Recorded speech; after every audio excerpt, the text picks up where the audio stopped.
best job possible. As you say, some series, 2 test matches worth 60 points. Then you have other series where there's 4 test matches and they're worth 30 points a test match. But the players know that at the start. They look at the schedule, they know how many points are on offer, and I don't think it changes the way teams play. If you're good enough, you'll still be in the 2 best teams and you'll play off for the World Test Championship final. So, let's say India and West Indies are playing in a 2-match test series. India obviously might defeat West Indies favourites to win.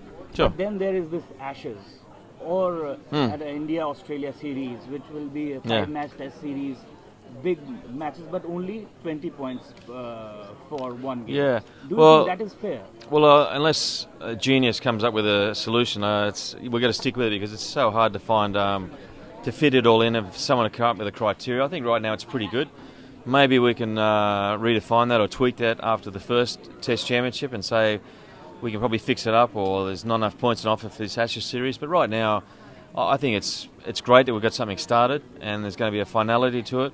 And I can guarantee the 2 best sides will be at wherever the final's at. Is it Lords? I'm not sure, but they'll be playing on that final, and we'll see someone crown the World Test Champion. But right now, it's really hard to get it exactly right. Who are you backing at this moment? India and Australia at the top of the ladder? We'll know a bit more next year when India come down to Australia. I think that'll be the playoff for the best Test side in the world.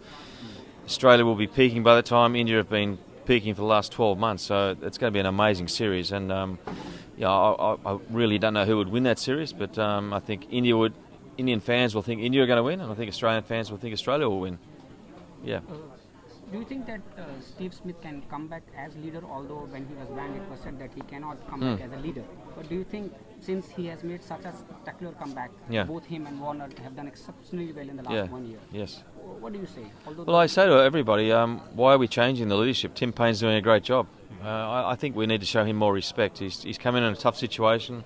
He's built the team up. They're playing his style, and they're doing really well. I mean, I just don't see why we're talking about who the next captain is. Right now, I think he's doing a very good job, and he's a captain for the foreseeable future. I know he's in his mid-30s, but that doesn't mean he can not play another couple of years. And right now, he's doing a good job. So I don't really want to answer that question because I think it's not paying respect to the current captain. If I was captain, I would hate people asking who's the next captain, because right now he's in the job and doing well. Considering that Steve has led the team and he's such an exceptional player for the team, that is why. Yeah, look, he'll be in the running, no doubt, when the next captaincy role comes up. But there's a number of factors to consider. How many runs he's scoring by having the less pressure being captain. Does he want to be captain? Is there another option to be a captain? So there'll be a lot of questions asked when Tim either steps down or moves on. But there's no doubt Smith will be in the running to be one of those candidates to be a captain. Talking about that India-Australia series that is in the future, all the Australian players just after the series, the recent series against New Zealand that concluded, even Tim Paine was talking about that we are all working towards the India series. Yes. Pat Cummins said that similar thing. It is obviously going to be a big series. The last time when India was in Australia, they defeated Australia 2-0. Yes. And obviously Steve Smith wasn't there, Warner wasn't there. Yes. Marnus hadn't come up that time. Of course, yeah. Yeah, even Hazelwood didn't play in 2 tests. Yeah. So this time, what is your assessment? Is Australia the favourites? Because all these players will be there. Yeah, Australia will be favourites, I think. Because we're playing in Australia and we know the pitch as well, and a day-night test is going to be something reasonably new. I think hopefully India will play it. I think they've agreed to play that. But I like the fact that Virat Kohli's taking on that challenge. If you want to be the best side in the world, you've got to win away from home as much as you can. As you say, they won 2-0 last time, but and they played as well as they could play against the opposition. So you can't take anything away from India. But the facts are, we obviously had 2 of the best batsmen not there, and as you say, Labuschagne's come from nowhere. And now the bowling attack is very settled. There's no real weaknesses in the current Australian side, particularly with Nathan Lyon. I think India, by the same token, have no real weaknesses either. So it's going to be potentially a great series. Yeah. Talking about Labuschagne, Sachin recently said that he reminds him of himself. Do you agree with that? Well, that's a big quote. Maybe he's trying to put him off by saying that, but no, I don't think so. But look, Sachin has every right to say that, and maybe he saw something. It might be in his temperament or the way he goes about his batting. He seems to have an insatiable appetite for runs, and he trains exceptionally hard. I was very impressed with him, and I first went and met up with the side with the Ashes. He really stood out as a guy that he wanted to make a difference. He wanted to be the next player to do well, and he came from a long way back in the pack. 12 months ago, he was probably just in the top 26 players in Australia, and now he's the 4th ranked Test batsman in the world. So it's been an incredible transformation. How do you assess this bowling lineup of India? Especially the fast bowling lineup, you know, Bumrah is there, then Ishant Sharma, then plenty, and in comparison you have Hazelwood, Pat Cummins and Mitchell Stark. I think that series is going to be the fast bowlers. Yeah, well, I think I describe it as India have the best fast bowling attack in India, and when they play in India, they're the best fast bowling attack in the world. When cricket is played in Australia, I think Australia has the best fast bowling attack in the world. So when we come to Australia, I think we'll have a slight edge. And if we go to India, I think India will have a slight edge with the fast bowling. So it's touch and go. I think both captains will be very happy with the personnel they've got, because they know they can take 20 wickets, and that's what you need to win Test matches. Your take on Bumrah, because he has been hyped up. Exceptional. A unique talent, and it's great that he wasn't coached out of his style, because I'm sure a lot of people would have said you need to run in quicker or you can't bowl that way, and they've let him be natural, which is fantastic. And he's an incredible asset for India. He's got great stamina, accuracy, pace. He's got everything, and he seems like he's got a pretty good temperament as well, and he loves a challenge, and he likes leading the attack. So Virat Kohli's very lucky to have him in the attack. Steve, when you were there, like the Australian team that you were leading, you were winning outside Australia and obviously also in Australia. Yeah. There is no team nowadays who you can say that they win home as well as abroad. I think India's done pretty well the last 12, 18 months. I think they've won quite a fair bit away from home. There's no reason why they shouldn't. I mean, I just don't see why it should be so hard, because you have neutral umpires. The guys are world cricketers. They play in all situations all around the world now. They regularly travel. The pitches are generally pretty much the same all around the world. I don't think there's too much difference. And there's no reason why. I think it's just all in the mind. It's a mindset. But, it's harder to win away from home. If you can break that way of thinking, then I think you can win anywhere. And I'm sure Virat Kohli's, that's what he's telling his team, that just because it's Australia doesn't mean it's harder to win. And in fact, for India, they have a massive advantage, because every country they play in, they dominate the crowds. I mean, there's more Indians watch when India come to Australia. It's Australian fans are the minority. So India, in a lot of ways, are playing at home nearly all the time. So India has played a recent day-night test against Bangladesh, and now the government has said that there will be a day-night test with Australia. Yeah. What's your take on that? That's great. I mean, so they should. It's a great opportunity, and it's a great spectacle, and something I'll never forget, playing in a day-night test in Australia. It's got fantastic atmosphere. It's a new challenge for some of the great players to do well in. They want to almost tick that box off and say, I scored 100 or took 5 wickets in a day-night test match. So it's a way you look at the opportunity. It's you can either see it as a challenge or it's going to be too hard. So I'm sure India will see it as a challenge, and I think it's good for world cricket, and I'm glad that India have agreed to play the day-night test. Regarding the day-night test, most of the experts and also the captains around the world have said that the bowlers have a distinct advantage in a day-night test, especially with the pink ball. Do you agree with that? Because fast bowlers get swing and seam. Well, that's a good thing. I think people love watching that. I mean, I know in Australia that people love watching a day-night test match, because you can't take your eye off the action, because every ball something might happen. There is opportunity for bowlers. Good batsmen score runs. I think that's a great thing that the bowlers are more in the game, particularly at night time. The conditions change a lot, and really you've got to try and preserve your wickets at night time. And if you're bowling, you've got to really try and attack and get the wickets. So there's a temptation to sometimes over-attack and you get it wrong. So you've still got to put the ball in the right spot to get wickets.